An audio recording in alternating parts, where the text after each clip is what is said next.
vai aumentar os nossos níveis de glicose. Por quê? Quando a gente está acordado, a gente precisa de energia para fazer as nossas atividades diárias.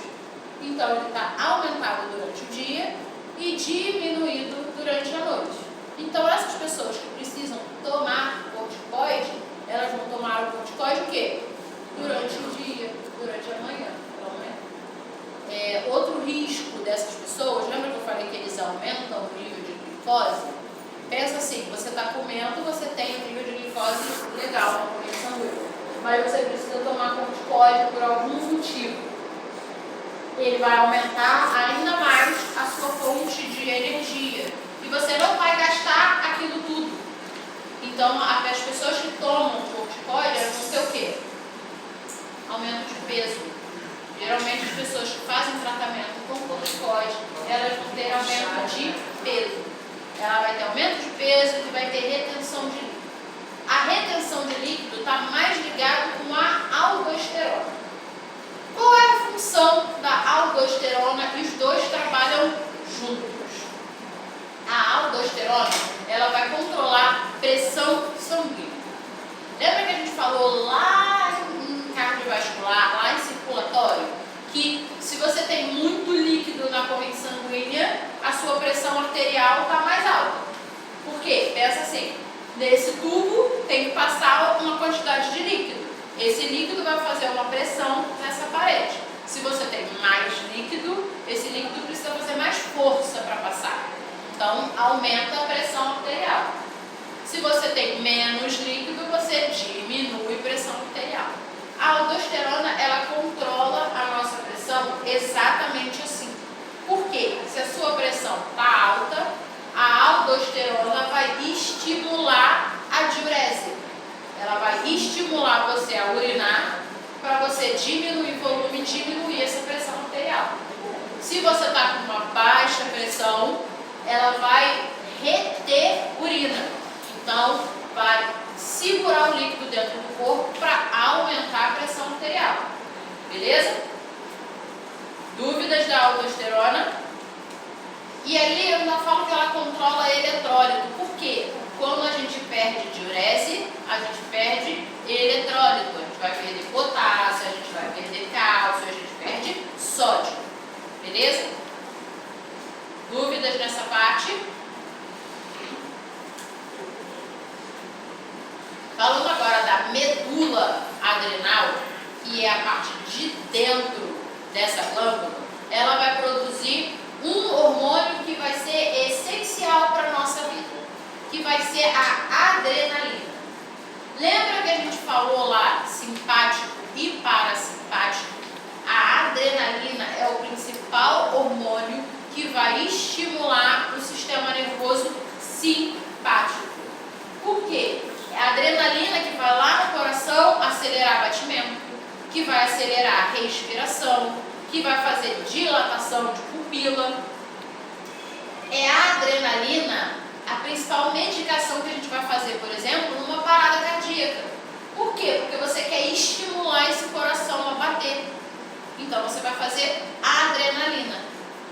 E esse hormônio também é produzido pela gente, principalmente em situações de estresse. Sabe quando você fala assim, estou fazendo um esporte que é adrenalina pura?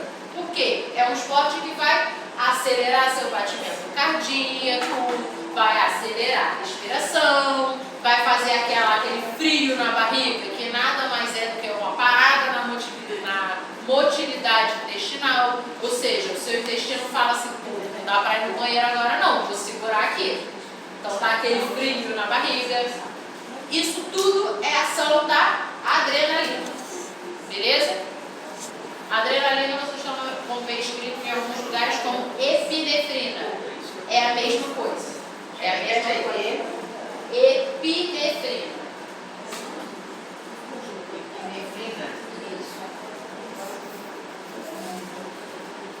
Beleza?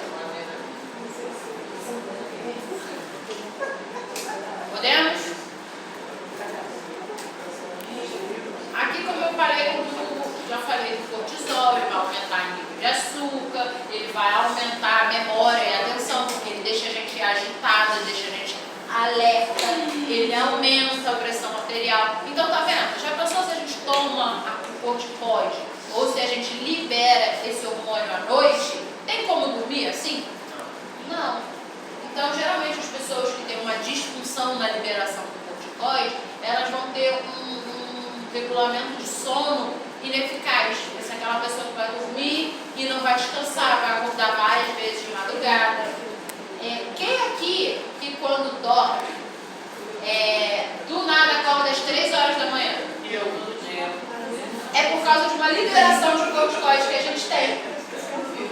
No nosso corpo, o normal a gente tem um pico de liberação desses hormônios pela manhã e a gente também tem um pico perdido, assim, às 3 da manhã. E em algumas pessoas, esse pico é o suficiente para acordar. Por quê? Porque ele aumenta a glicose, ele causa agitação, aumenta o batimento cardíaco, então a gente simplesmente acorda às 3 da manhã. Em pessoas que tomam insulina, esse pico ele é preocupante. Por quê? A pessoa que toma insulina durante a noite vai ter uma reação diferente a esse pico. Então elas podem acordar, por exemplo, com a glicose lá no alto, porque elas ficaram hiperestimuladas. Beleza?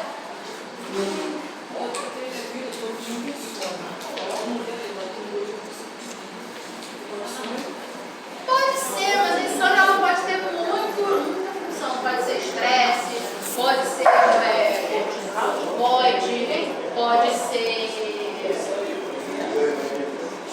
pode ser problema de repouso mesmo, pode ser questão de postura, por exemplo. O meu ciclo de sono, ele é completamente irregular. Por quê? Porque quando eu estou no trabalho, eu preciso ficar acordada. Então, assim, eu desregulei um dos meus períodos de sono. E o sono também é uma questão de costume. Só que tem algumas coisas que são iguais para todo mundo, como, por exemplo, essa liberação de cortisol das 3 da manhã. Todo mundo tem essa liberação.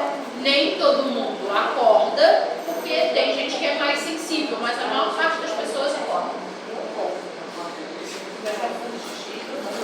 Na verdade, faltou um pedaço. Na verdade, faltaram 2 pedaços. Vou puxar nas outras aulas, para eu conseguir falar.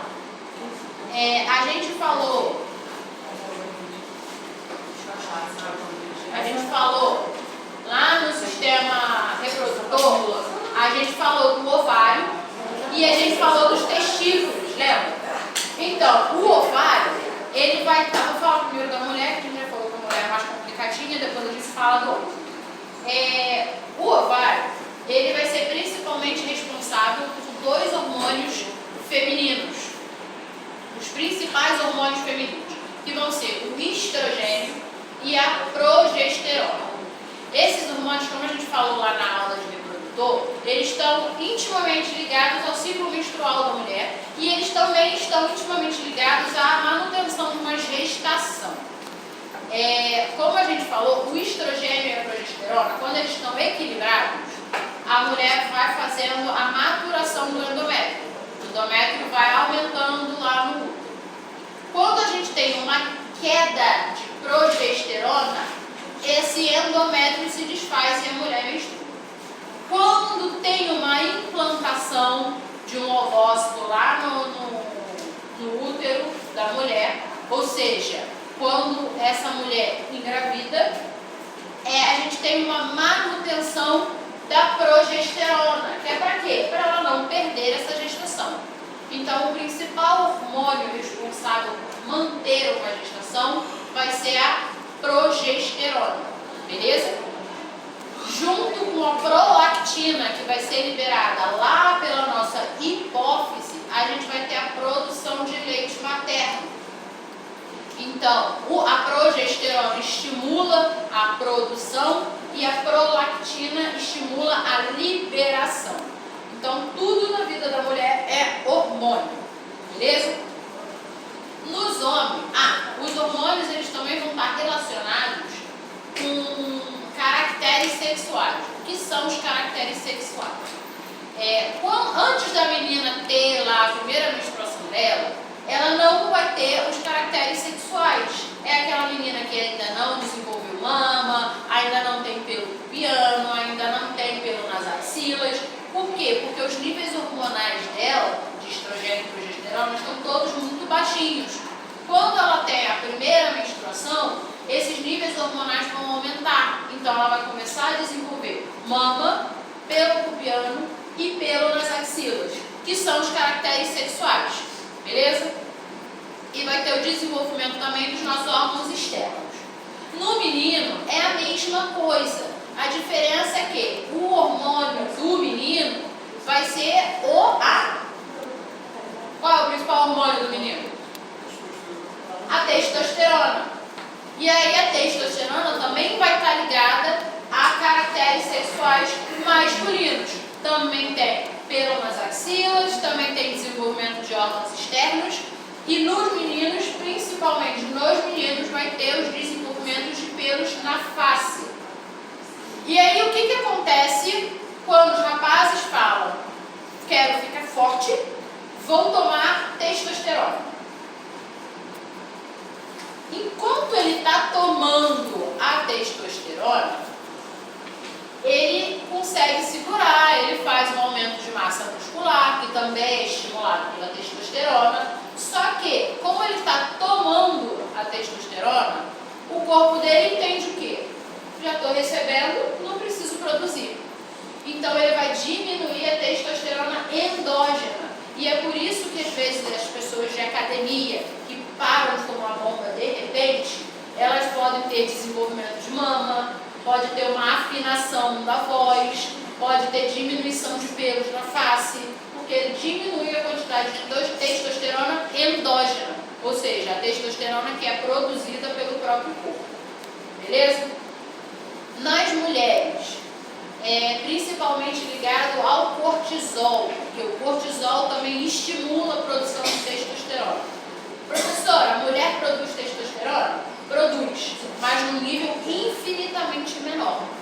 Quando essa mulher tem uma desregulação desses hormônios e ela acaba fazendo um aumento de testosterona, essas mulheres vai ter uma voz mais grossa, vai ter um engrossamento da voz, vai ter o crescimento de pelos em locais onde normalmente a mulher não desenvolve, ou seja, na face, no peito, nas costas. E esse desenvolvimento de pelo a gente vai chamar de hirsutismo. Beleza? Crescimento de pelos onde a mulher não costuma ter. É tudo por desregulação hormonal. Beleza? Mais uma glândula que eu não botei nessa aula, porque na outra turma eu falei durante o digestório. Mas com vocês eu preferi separar para ficar melhor.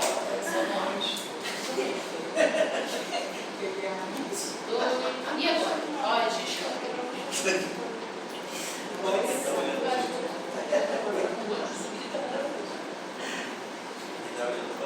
Dúvidas, gente? Perguntas? Aproveita que a aula está fluindo rápido.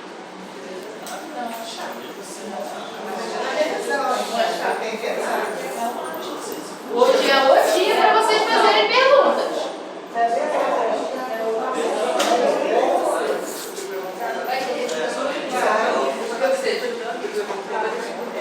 A subvenção no dia da prova. Tô vendo isso. Aqui. A prova?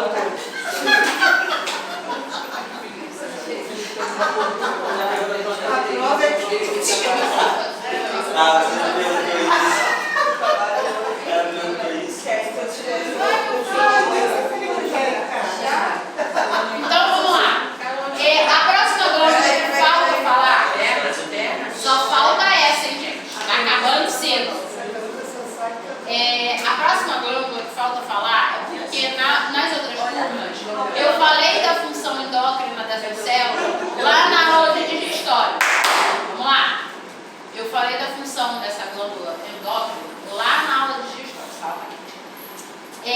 Só que com vocês eu preferi separar. Por quê? É uma glândula que ela tem a nossa função lá digestória e ela também tem uma função endócrina. Só que, com medo de vocês se embolarem, eu preferi separar.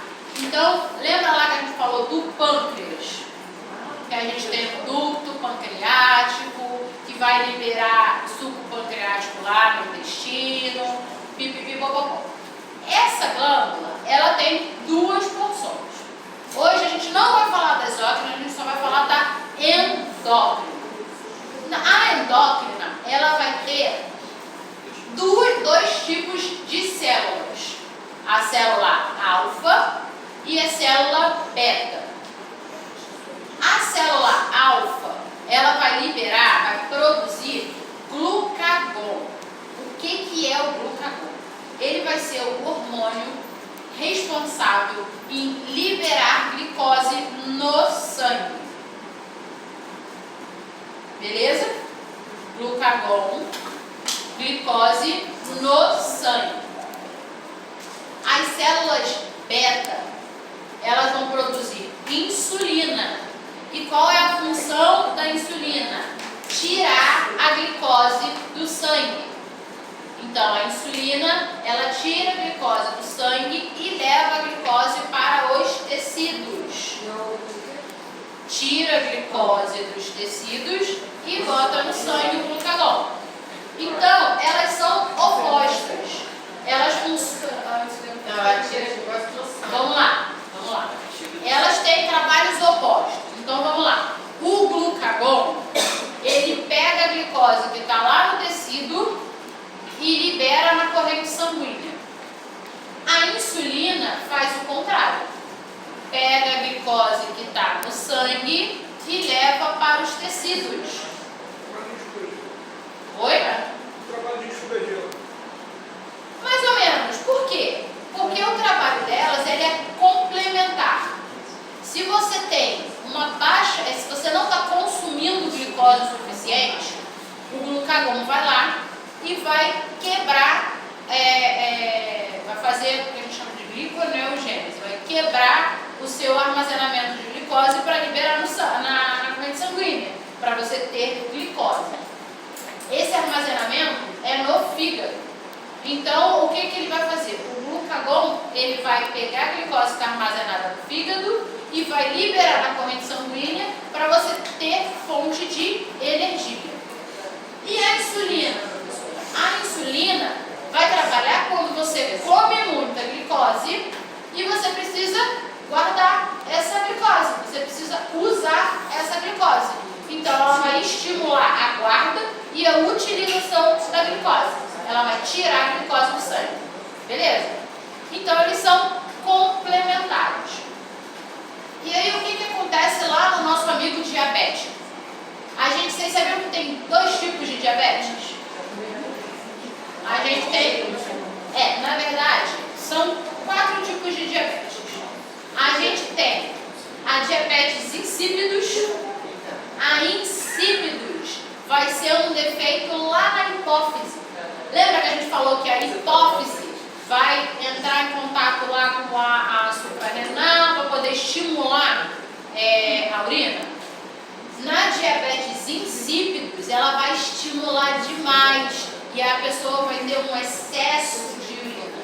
Então, ela vai ter uma poliúria intensa. Ninguém pode me perguntar o que é poliúria, porque você já sabe, pode imaginar. Então, ela vai ter urina em excesso. E a urina em excesso mesmo, é a pessoa que faz 3, 4 litros de diurese em 24 horas. É muita coisa.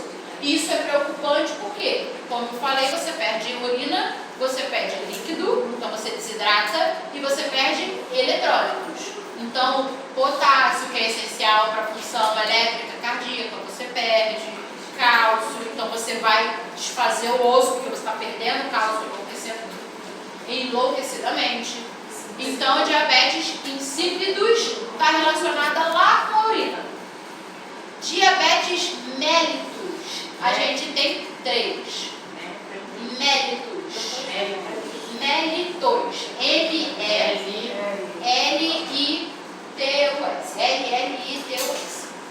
A diabetes mellitus, a gente tem 3 tipos. A gente tem a gestacional, que isso vai acontecer lá quando a mulher está grávida, em torno de 24 semanas, ela vai começar a ficar lá com os níveis de glicose muito alto e geralmente esse nível de glicose ele se acerta com o fim da gestação. É a gestacional. A tipo... Oi? Quando não se acerta, é porque essa diabetes se transformou na tipo 2. Ela cronificou. E o que é a diabetes tipo 2? A diabetes tipo 2 é quando o corpo ele começa a ter uma resistência à insulina. Você come, você tem ingesta de glicose, mas a insulina não está sendo eficaz para fazer os tecidos utilizarem essa glicose. Então a glicose ela fica acumulada na corrente sanguínea e os tecidos não identificam essa glicose. Então a pessoa vai sentir muita fome. Por que ela vai sentir muita fome? Porque os tecidos estão precisando de glicose, não estão conseguindo utilizar essa glicose. Então ele vai te estimular a comer mais. É uma pessoa que vai ter poliúria. Por quê? Porque tem muita glicose no sangue e o corpo vai tentar diluir essa glicose. Então você vai urinar muito para tentar perder essa glicose. Então, ó, polifagia, que é a pessoa que come muito, poliúria, e a gente vai ter a polidipsia. A pessoa que tem diabetes tipo 2, ela sente muita sede. Por quê? Também é uma tentativa de diluir essa glicose que está no sangue. É uma pessoa que vai sentir muito cansaço. Por quê? A insulina não está sendo eficaz para mandar essa glicose para os tecidos. Então ela não tem energia, porque ela não está conseguindo usar essa glicose. Beleza? Tudo em excesso. Oi? Tudo em excesso. Menos a energia. Energia tem pouca, porque você não está usando a glicose. Isso por quê? Porque a insulina não está conseguindo funcionar. E aí o que o diabético tipo 2 vai fazer? Ele vai usar algumas medicações que vão tentar aumentar a resposta a essa insulina que ele tem, ou vai usar medicações que vão estimular a liberação de glicose na urina, são os próprios diuréticos. Beleza? E a gente ainda tem o diabético tipo 1. O diabético tipo 1 geralmente é criança ou adolescente, e aí eles têm um defeito nas células beta do pâncreas e eles não conseguem produzir insulina. Então, no tipo 2, você tem insulina, mas a insulina não está funcionando legal. No tipo 1, você não tem insulina. Então, não adianta tratar com medicamento oral. É aquele paciente que vai tratar sempre com insulina. Então, vai fazer as injeçõezinhas de insulina. E geralmente criança recebe essa doença é diagnosticada. Diagnosticada criança. Beleza? Aí pensa aqui. A pessoa que tomou muito remédio, comeu muita besteira, ela fez uma pancreatite. Ela fez uma inflamação do pâncreas. Então esse pâncreas não está funcionando legal. Qual vai ser a primeira coisa que essa pessoa vai ter? Diabetes. Não necessariamente diabetes. Ela vai ter uma alteração de glicemia. Pode ser para mais ou pode ser para menos. Essa pessoa é uma pessoa que o principal tratamento dela vai ser dieta zero. Por quê? Lembra que a gente falou que o pâncreas ele também está relacionado com o sistema digestório? Que vai liberar suco pancreático e tudo mais. Se você tem uma inflamação desse órgão, você não pode estimular o funcionamento dele. Então você tem que deixar ele paradinho. Então esse paciente ele vai ter que ficar em dieta zero. É uma doença ingrata, porque a pessoa fica morrendo de fome e não pode comer. E é uma doença extremamente grave. Porque você não tem um tratamento específico. Você bota a pessoa, você hidrata, porque inflamação faz desidratação. Então você hidrata a pessoa, você bota a pessoa em dieta zero, você reza. Eu estou com uma paciente lá no hospital ela tem 34 anos e ela fez uma pancreatite. Sabe por que ela fez uma pancreatite? Vontade de dar na cara, gente. Porque ela fez uma lipoaspiração, colocou prótese mamária, estava sentindo muita dor, então ela encheu a cara de remédio. Ela tomava 6 comprimidos de anti-inflamatório por vez. Então, assim, o fígado dela não conseguiu metabolizar essa medicação direito. E aí, o que acontece com a medicação? A medicação, ela vai ser sempre tóxica na forma original dela. Ela tem que passar ou pelo rim ou pelo fígado para fazer o que a gente chama de metabolização, para transformar essa medicação em algo que a gente consiga usar. Ela usou tanta medicação que o fígado não conseguia mais metabolizar. Então ficaram no corpo substâncias tóxicas. E aí fez uma pancreatite por conta dessas substâncias tóxicas. Ela deu sorte porque na inflamação, lembra que a gente falou que inflamação são células de defesa, certo? Células de defesa que vão tentar matar um agressor. No caso da inflamação nesse órgão, em algum órgão, então tanto quando tem uma hepatite, a inflamação no fígado, ou uma pancreatite, ou uma pneumonite, você vai ter agressão no tecido desse órgão. E você pode ter morte celular desse órgão. Se você tem morte celular do pâncreas, dependendo da quantidade, chega a ser incompatível com a vida. Então, assim, é uma doença muito grave. Ela deu sorte porque detectou essa inflamação cedo. Então, ela ainda não teve nenhuma lesão permanente de pâncreas. Está lá em observação. O que é um A pessoa pode ser diabética tipo 2 e virar um tipo 1? Não. Não. Por quê? Ela pode ser tipo 2, não responder mais à medicação oral e passar a usar a insulina. Fazer uso da insulina lá subcutânea.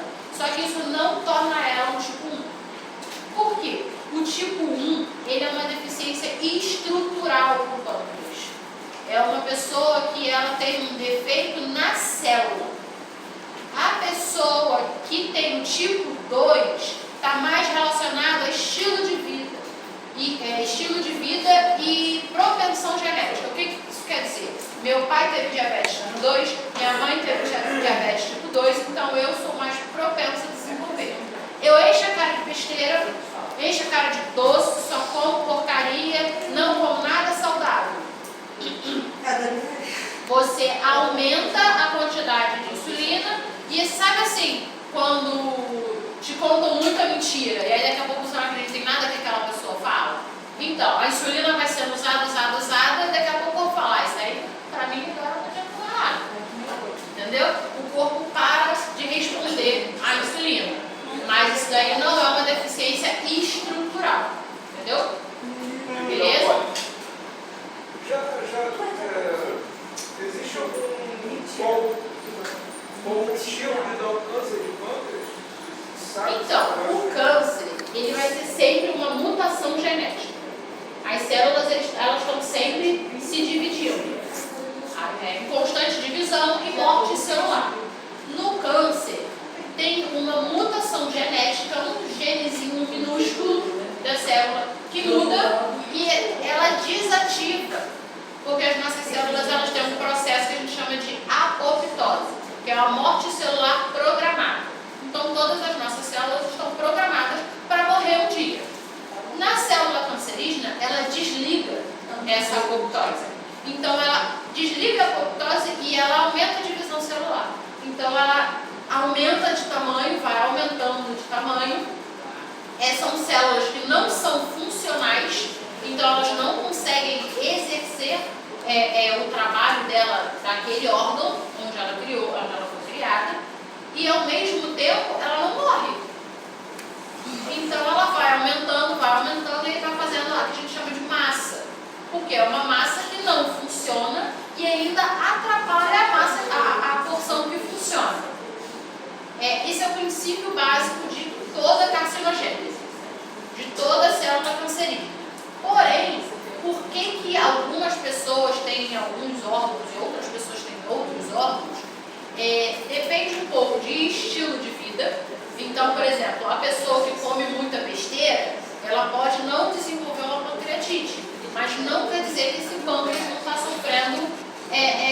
algum dano a nível celular. Então, isso pode estimular. Alguns alimentos, quando são mais tóxicos, são mais agressivos, eles vão estimular. Então, ele falou assim, tal alimento dá câncer. Não é que ele dá câncer, mas ele agride o tecido. Toda agressão de tecido é potencialmente cancerígena. Já ouviram falar assim, não morde a boca, que daqui a pouco vai dar um câncer de boca?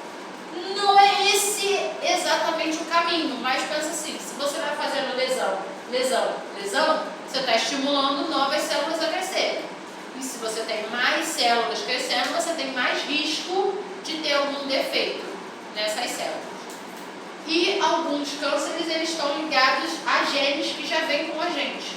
O câncer de mama, o câncer de próstata, o câncer de útero, o câncer de intestino, eles estão ligados a um marcador genético que ele pode estar desativado e vir a ser ativado conforme passa o tempo, entendeu? Mas a oncologia em si ainda é uma ciência muito inexata, porque a gente não consegue determinar o que exatamente ativa esses genes, entendeu? O que exatamente faz a célula passar a ser uma célula cancerígena e uma célula maligna, que é o câncer propriamente dito. Então, o exato porquê eu ainda não posso te dar. O que eu posso te dizer é, está ligado à lesão de tecido, então se você tem muita agressão, e a estilo de vida, então principalmente aquilo que você come, beleza? E aquilo, né? Pessoas que precisam fazer estão muito expostas à radiação, vai ter também um maior risco de desenvolver câncer. Por quê? Porque a radiação, ela vai alterar a divisão celular. Ela altera lá a nível de genes, lá a nível não é nem celular, é menos do que célula.